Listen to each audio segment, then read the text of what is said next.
Bismillahirrahmanirrahim. İnnel hamdelellahi nahmeduhu ve nestainuhu ve nestağfiruhu ve na'udzu billahi min şururi enfusina ve min seyyiati a'malina. Men yehdihillahu fela mudille leh ve men yudlil fela hadiye leh. Eşhedü en la ilahe illallah vahdehu la şerike leh ve eşhedü enne Muhammeden abduhu ve rasuluhu. Amma ba'd. Yaşadığımız bu dünya həqiqətən insana qəribə gəlir. Və bu dünyada gördüklərimiz, eşitdiklərimiz insana bəzən fikirləşməyi vadar edir. Və insan bu dünyada o qədər şeylər görür ki, o qədər şeylər qarşılaşır ki, və baxırsan ki, insanın bu dünya həyatı həqiqətən də gördüyü bu şeylər, hiss etdiyi və eşitdiyi şeylər həqiqətən bu dünyanın heç bir mənası olmayan bir yer olduğunu ortaya qoyur. Məsələn, görürsən ki, insan birini sevir. Öz anasıdır, öz atasıdır, valideynidir, nənəsidir, bacısıdır. Müəyyən vaxt keçir, baxırsınız ki, insan ondan ayrılır. Və baxırsan ki, insan bugün uşaqdır, sabah böyüyür, gənc olur və gəncliyin o gücün, qüvvətin ardınca nə gəlir? Qocalıq, zəiflik gəlir. Və əvvəl edə bildiyin şeyləri edə bilmirsən. Və onun da ardınca, qocalığın da ardınca ölüm gəlir və bu dünyadan ayrılmaq gəlir. Və baxırsan ki, insan bütün ömrü, illər boyu çalışıb bu dünyada, maşın alıb, ev tikib, iş qurub, nə qədər əziyyətlər çəkib. Və baxırsan ki, insan nə qədər əziyyət çəkməsinə baxmayaraq, əlində olduğu o qədər neymətləri bu dünyada tərk edir və onun yaxınları və bəzən də heç istəmədiyi, onu sevmədiyi insanlar onu aparırlar, dəfn edirlər. Və indiyə qədər çəkdiyi əziyyət, tikdiyi ev və borc və başqalarının haqqına girməsi, vurması, yıxması hamısı onun boynunda qalır. Və onun yığdığı bu qədər mal dövlət və onun çəkdiyi əziyyət hədər olur. Əziyyət çəkərək tikdiyi evdə başqaları qalır. Aldığı miniyi, maşını başqaları sürür.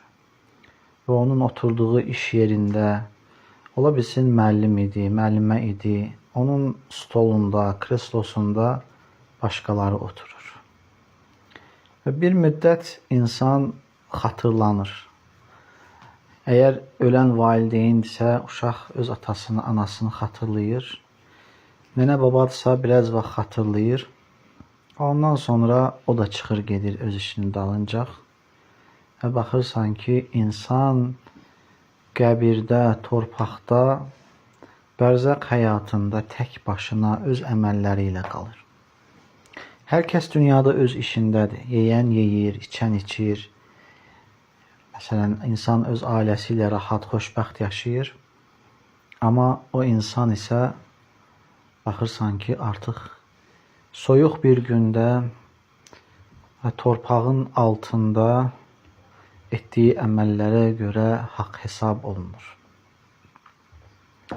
Və bəzən də elə bir şeylər özündən sonra tərk edib gedir ki, insan orada yatdığı halda belə onun üçün günah yazılır.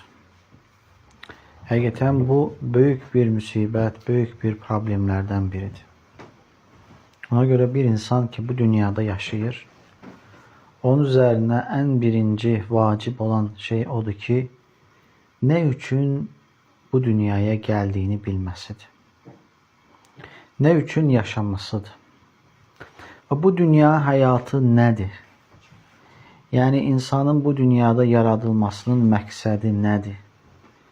İnsan bu şeyləri mütləq bilməlidir. Əgər insan bunu gənc vaxtından, uşaq vaxtından bunu bilərsə, bunu dərk eləyərsə, nə gözəldir onun üçün. Həm dünyasında xoşbəxt olar və həmçində axirəti səadət, xoşbəxtçilik içərisində olar. Ona görə insanın üzərinə ən düşən, ən vacib olan əməllərdən biri də odur ki, insan öz dinini öyrənməsidir. Çünki bu şeylər hamısı dinin içərisində cəm olunmuşdur. İlk öncə insan öz-özünə fikir versin. Baxsın ki, hər kəs bax belə öz əllərinə baxsın. Bax, Allah subhanahu və teala bu əlləri necə yaratıb? Neçə dənə buğum var, neçə yerdə qatlama var və dırnaq çıxır və dırnağı kəsirsən, qısaltırsan, dırnaq yenidən uzanır. Yəni, bundakı hikmət nədir? Nə olardı ki, həmişə dırnaq eyni qalardı? Necə ki, barmaq eyni qaldığı kimi. Fikir verirsiniz. İnsan bunu düşünsə nə olur? Yaxşı, bu barmağı hərəkətə gətirən nədir? Orada o qanı hərəkətə gətirən nədir?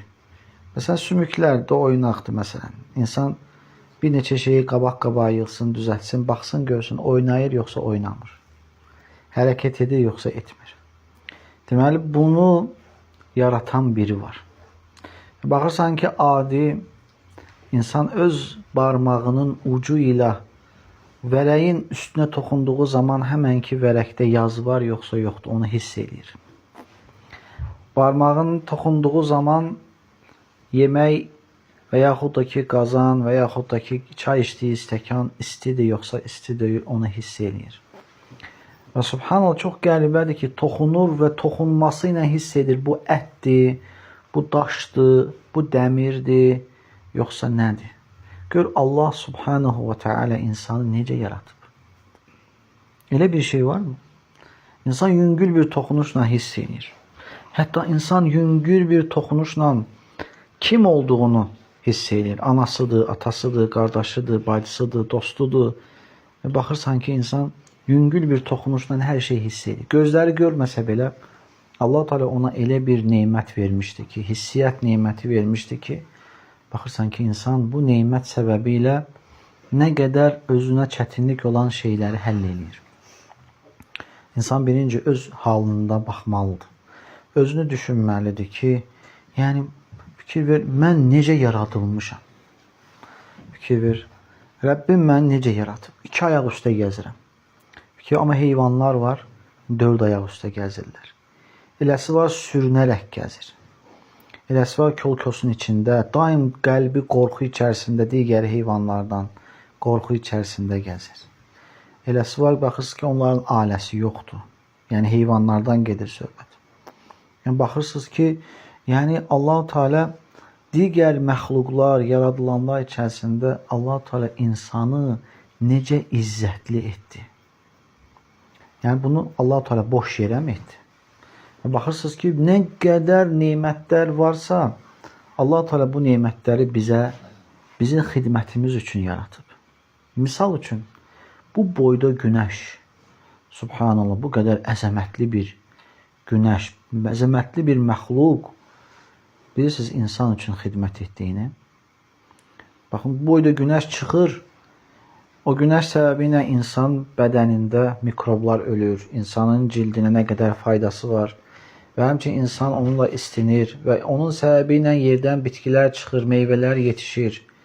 Subhanallah, fikir verin, nəyə xidmət edir? İnsana xidmət edir. Və gecə olur, fikir ver, gecə Allah-u Teala yeryüzünü zülmətə bölüyor. Fikir ver, insan gecə istirahət edir. Və bunun kimi nə qədər faydaları var. Bu qədər gördüyümüz heyvanlar var. Bəziləri imtahan olaraq istisna olmaqla Allah Teala o boyda heyvanları bizə xidmət üçün yaratıb. Atı bizim minməyimiz, ondan, onun gücündən istifadə etməyimiz, onunla müəyyən məsafəni getməyimiz və həmçinin işlərimizi görməkdə bizə yardım üçün, bizim üçün nə edib?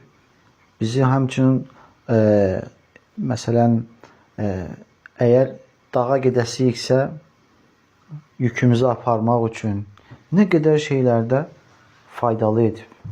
Hətta ətini belə bizim üçün halal edib. Fikir verin. Və həmçinin onu bizə tabe eləyib. Baxırsınız ki, atı çağırırsan, at gəlir. Atın belinə minirsən, səni istədiyi yerə aparır. Fikir verdiniz. Və həmçinin mal-qara, qoyun, quzu. Yenə Rəbbimiz onları bizim üçün, bizim xidmətimiz üçün. Bax, birincisi onların sütünü bizə ikram edib. Heç malı görmüsən, özü sütünü yesin. Öz sütünü içən mal görmüsünüz? Ola bilər. Amma malın qidalanması öz sütü ilə deyil. Allah da malın qidasını başqa şeydə qoyub. Amma o sütü bizim üçün, insanlar üçün verib. Fikir ver, bu da məyər insanlara Allahın olan bir hörməti deyilmi, izzəti deyilmi? Fikir verin, onun südündən faydalanırıq. Və həmçinin onun nəcisindən, kübrəsindən, nədir, çıxıntısından bitkilərin daha yaxşı yetişməsi üçün faydalanırıq. Və həmçinin onun dərisindən paltarlar, ayaqqabılar tikirik. Və həmçinin onun buynuzundan yenə həmçinin faydalanırıq. Fikir versiniz, malın buynuzundan bəzi əşyalar düzəlir. Onlardan biri daraqdır. Daraq düzəldilir. Və həmçinin o vaxtında hicamə üçün müəyyən alətlər düzəldilib. Və bugün də bəzi əşyalar malın, heyvanın buynuzundan düzəldilir. Və həmçinin onun piyindən, yağından yenə insanlar faydalanır. Onun ətindən yeyərək yenə biz faydalanırıq. Və həmçinin keçdik qoyuna, qoça, o da həmçinin. Fikir ver, onun tükündən Allah-u Teala bizim üçün, bizim geyinməyimiz üçün, istinməyimiz üçün və həmçinin evdə istifadə etməyimiz üçün, digər əşyalar üçün yun nəsib edib. Yun neyməti verib. O yun neyməti ilə nə edirik? Özümüzə paltarlar tikirik, yorğan döşək tikirik, yumuşaq yerdə yaşayırıq, gözəl, rahat bir həyat sürməyimizə səbəb olur. Fikir ver. Və həmçində onun sütündən, ətindən nə edirik? Faydalanırıq. Bütün bu şeylər. Bax, ağac, Allah-u Teala torpaqdan ağac çıxartdı. Nə üçün? Ağac fikir verir, çıxır, yarpaqları oksigen verir. Bizi nəfəs almağımıza kömək edir. Əgər ağaclar olmasa oksigen olmaz, oksigen az olar və biz səhhətimizdə problem yaşayarıq. Sağlam ola bilmərik. Görə Allah-u Teala ağac səbəbi ilə bizə oksigen nəsib edir. Və həmçində Allah-u Teala ondan, ağacdan bizə meyvə nəsib edir. O meyvədən yeyirik, həzz alırıq. O meyvədən vitaminlər bədənimizə gedir. Bədənimiz gümrah olur, həmçinin qarnımız doyur. Və həmçində soyuq olduğu zaman onun odunundan istifadə edib isinirik. Bütün bu şeylər fikir ver, nə üçündür?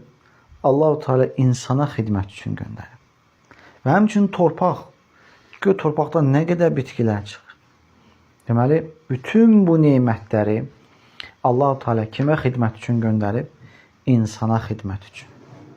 Və həmçində Allah-u Teala insanı ən gözəl bir şəkildə yaratmışdır. Allah-u Teala Quran-ı Kərimdə buyurur ki, لَقَدْ خَلَقْنَا الْاِنْسَانِ فِي أَحْسَنِ تَقْوِيمٍ Biz insanı ən gözəl şəkildə yaratdıq. Ən gözəl şəkildə. Fikir verin, insan heyvana baxır, bir dənə meymuna baxın, görün meymunun yaradılışı necədir. Onların əlləri uzundur. Dizlərindən də aşağı keçir. Və onların üzlərinin hər bir yerinə tük bitir. Bütün bədəninə hər bir yerinə tük bitir. Amma Allah-u Teala insanı izzətləndirdi. Baxın, ona necə gözəl bir şəkil verdi. Dişlərinin quruluşu, gözlərinin quruluşu, burun, ağız, dodaq, dil, qulağı və insana elə yerlərdə tük bitirdi ki, insan fikirləşsə ki, bundan daha gözəl bir məxluq yaratmaq mümkündürmü? İnsan tapa bilməz. Və Allah-u Teala insanı ən gözəl bir şəkildə həm xəlqini, yaradılışını etdi və həmçinin də Allah-u Teala onu izzətləndirdi, hörmətli etdi.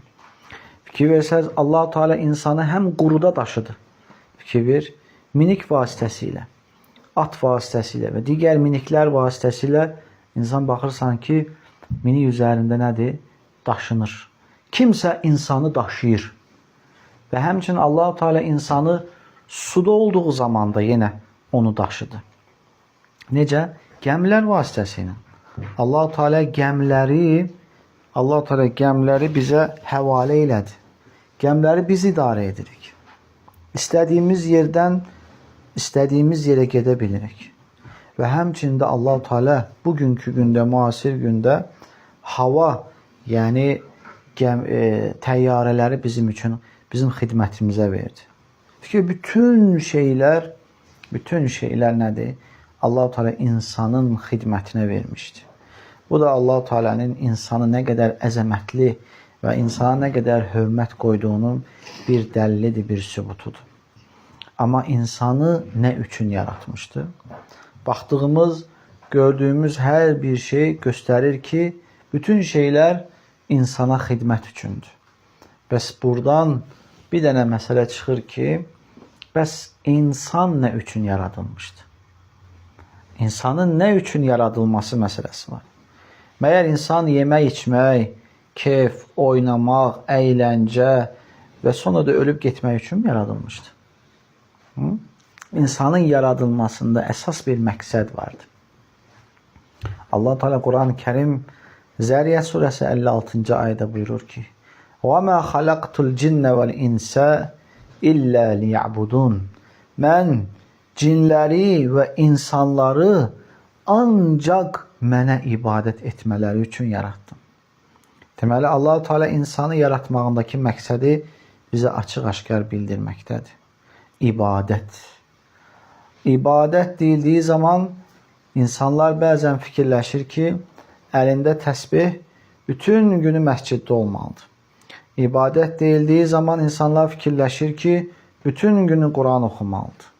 İbadət deyildiyi zaman insanlar elə fikirləşir ki, bütün günü məsciddə olub namaz qılmalıdır. Bütün günü oruç tutmalı. Bəli, bunlar da ibadətdir. Amma şərt deyil ki, insan ibadət deyildiyi zaman ancaq bu şeyləri fikirləşsin. İbadətin bir tərifi var. Allahın sevdiyi, razı qaldığı söz və əməllərə həm insanın daxilində və həmçində insanın zahirində görünən bütün söz və əməllərə ibadət deyilir. Məsələn, insanın başqa bir müsəlmanın, başqa bir insanın üzünə gülməsi ibadətdir. Balaca bir uşağın başına əl çəkməyin ibadətdir. Valideynə yaxşılıq etməyin ibadətdir. Ac bir heyvana su verməyin ibadətdir. Yemək verməyin ibadətdir. Və çətinlikdə olan bir insana yardım etməyin ibadətdir. Ola bilsin ki, yaşlı bir insanı çəkə bilməyəcək yükü var. Onun yüklərini götürüb ona kömək etməyin ibadətdir. Bir minik xarab olub yolda qalana, müəyyən az da bir şey olsa, benzini qutarıb yolda qalana alıb benzin aparmağın o da bir ibadətdir.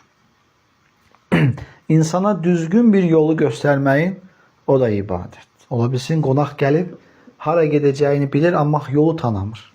Və sənin onu düzgün bir yola yönətməyin bu da bir ibadətdir.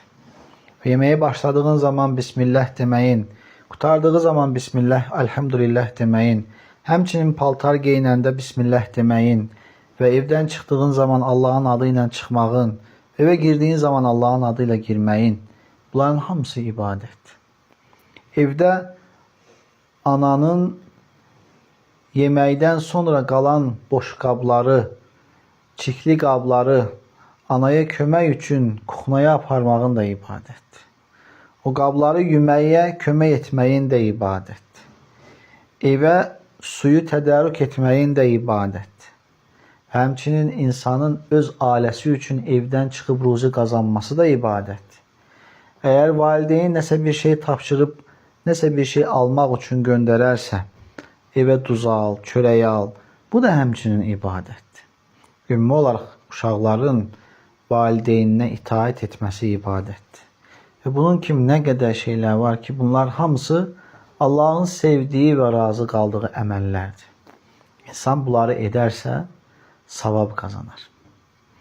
Və Allah-u Teala bizi yaratıb, bizə öz əmrlərini bizə bildirib, bizə düzgün yolu göstərən bir kitab göndərib. Çünki insan bəzən öz ağlı ilə fikirləşərsə, nəyin düzgün, nəyin səhv olduğunu dərk edə bilməz. İnsanın ağılları, necə ki insanlar üzdən baxdığın zaman fərqli olduqları kimi, ağıl cəhətdən də, düşünmə cəhətdən də eləcə fərqlidirlər.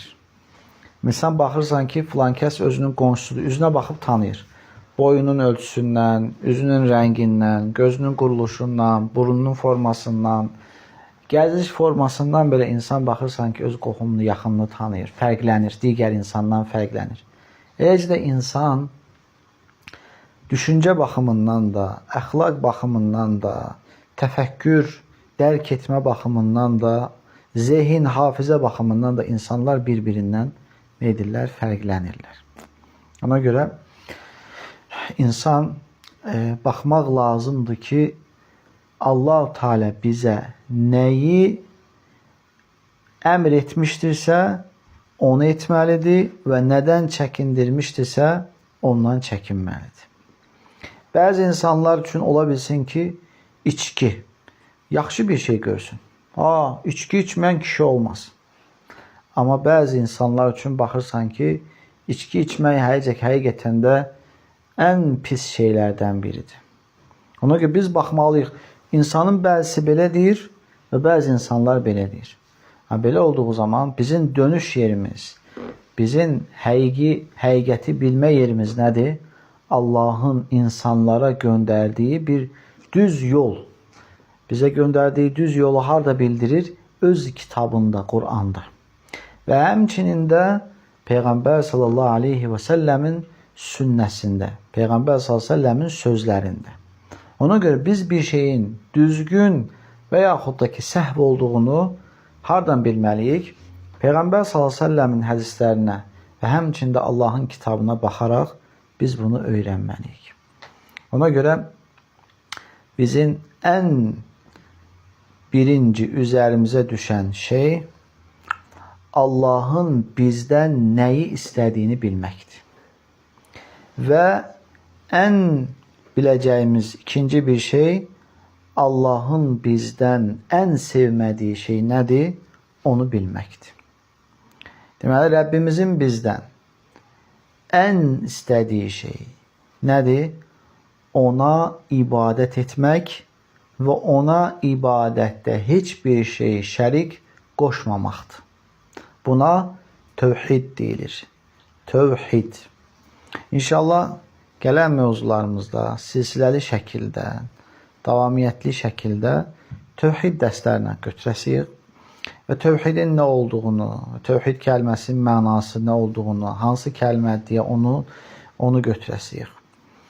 Və nə üçün Allah-u Teala bizdən bunu tələb edir? Fikir və Allah-u Teala insanları yaratmışdı. Onlara elçilər göndərmişdi, kitab göndərmişdi. Ancaq o elçilər vəfat etdikdən sonra, dünyasını dəyişdikdən sonra, ondan sonra gələn insanlar həddi aşmışdılar. Allahın əmrlərinə fikir verməmişdilər. Allah-u Teala'nın qadağan etdiyi şeyləri çevirmişdilər. Öz istədikləri kimi etmişdilər. Və insanlar fikir verin, Allah'ı qoyub özlərinə heç bir fayda verməyən daşa, ağaca və həmçinin də qəbrə və insanların bütlərini, yaxşı əməl edən insanların bütlərini yonub onlara ibadət etmişdilər. Və Allah-u Teala'nın ən sevmədiyi şey də budur. Allah'ı qoyub ondan başqasına yönəlməkdir. Ona görə insanlar bizə axırıncı kitab Quran-ı Kərim gələnə qədər insanlar həqiqətən də zülmət içərisində olmuşdular. Bir-birlərini öldürmüşdülər. Bir-birlərinin haqlarını verməmişdilər. Hətta tezə doğulmuş qız uşaqlarını ən gözəl vaxtlarına çatdığı zaman 2, 3, 5 hansı ki insan ona baxdığı zaman xoşbəxt olur, rahatlayır və evlad atasını güldürdüyü, sevindirdiyi vaxtında əlindən tutaraq aparıb diri-diri torpağa bastırmışdılar. Elə bir inanca sahib olmuşdular. Baxırsan ki, qəbilələr arasında boş bir şey üzərində dava düşüb və insanlar həlak olmuşdular. Və baxırsan ki, insan, bizim kimi bir insan, ağıllı, gözəl, yeyən, içən insan əşya kimi bazarda qul kimi satılıbdır. Belə bir hallar olubdur. Və insanlara heç bir dəyər verilməyibdir. Bu insandır, yoxsa ki, evdəki başqa bir heyvandır, pişikdir. Hətta bəzən elə ola bilər ki, pişiyə evdəki insandan daha çox dəyər verilib. Evdəki ata o həyətdəki kölədən, insandan daha çox dəyər verilibdir. Ona görə İslam dini gəlmişdi. Allah-u Teala bu dini bizə göndərmişdi. Bizə kitab göndərmişdi, Quran göndərmişdi və bizə Allahın sevdiyi və sevmədiyi əməlləri bizə bildirmişdi. Və dediyimiz kimi Allah-u Teala'nın insanlardan ən birinci tələb etdiyi şey odur ki, Allaha ibadətdə heç bir şeyi şərik qoşmamaq. Allahın ən sevmədiyi şeydir bu. Allahın ən acığına gəldiyi şeydir bu. Bizi ruziləndirən, bizi yaratan, bizi bu hala gətirən kimdir? Allah-u Teala'dır. Amma biz isə onu qoyub ondan başqasına yönəlirik. Bu Allahın ən sevmədiyi bir şeydir. Gələn mövzularda Allahın izni ilə silsiləli şəkildə tövhid dərslərini götürəsiyik və Allah-u Teala'nın neyi qadağan etdiyini və nələrin şirk olduğunu və şirkin də nə olduğunu inşallah gələn mövzularda götürəsiyik. Allah-u Teala eşidib faydalanmaq nəsib etsin. Subhanəkəllahumma və bihamdik. Nəşhədu ən la illə ənt. Nəstəğfiruka və nətubu iləyik. Esselamu aleykum və rəhmətullahi və barakatuhu.